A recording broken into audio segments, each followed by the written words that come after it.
చాలా రోజుల తర్వాత ఒక హెల్దీ అంటే అడల్ట్ జోక్స్ కాకుండా పర్లేదు కొన్ని అక్కడక్కడ పోయినా సరే మంచి కామెడీ ఉన్నట్టుగా అనిపించింది.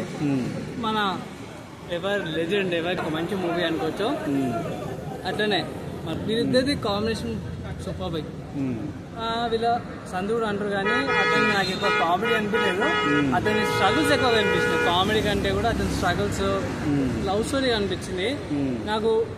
ఇప్పుడు చెప్తున్నా బై, అతనికి దీటు ఒకరు రాలేరు. అది ఎట్లా అంటే ముగ్గురు కాంబినేషన్ లా కామెడీ బాగా జనరేట్ అయింది ఆ మూవీలో. ముగ్గురు కాంబినేషన్ అంటే బ్రో సిటీ స్ట్రగుల్స్ అక్కడ బాగానే ఉంటుంది. ఎప్పుడు దాకా విలేజ్కి వస్తారో ఇంకొక లెవెల్కి వెళ్ళిపోతుంది. కొంచెం అక్కడక్కడ కొంచెం స్లో పేస్ ఉంటుంది, కొన్ని డౌన్ అనిపిస్తుంది మీకు. ఈ సీన్ ఎందుకు వచ్చిందో బాగా అనిపిస్తుంది. అండ్ కొన్ని సీన్స్ కన్ఫ్యూజన్ ఉంటాయి.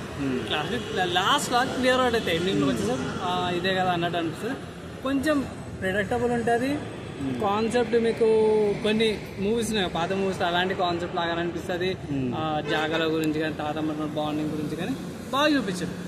ఓవరాల్గా చూసుకుంటే మూవీ ఫ్యామిలీతోనో వాచబుల్ అనమాట.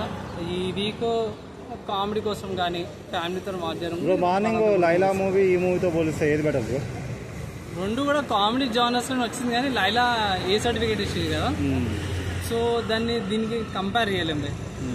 సేమ్ జానర్ కామెడీ అయినా సరే అది ఏ సర్టిఫికేషన్ నార్మల్ కాబట్టి నేనైతే దాన్ని కంపేర్ చేయలేదు. ఓవరాల్ ఈ సినిమా గురించి ఏం చెప్పాలనుకుంటారు? ఫ్యామిలీతో చూడొచ్చు, వన్ టైం వాచ్. హిట్టా?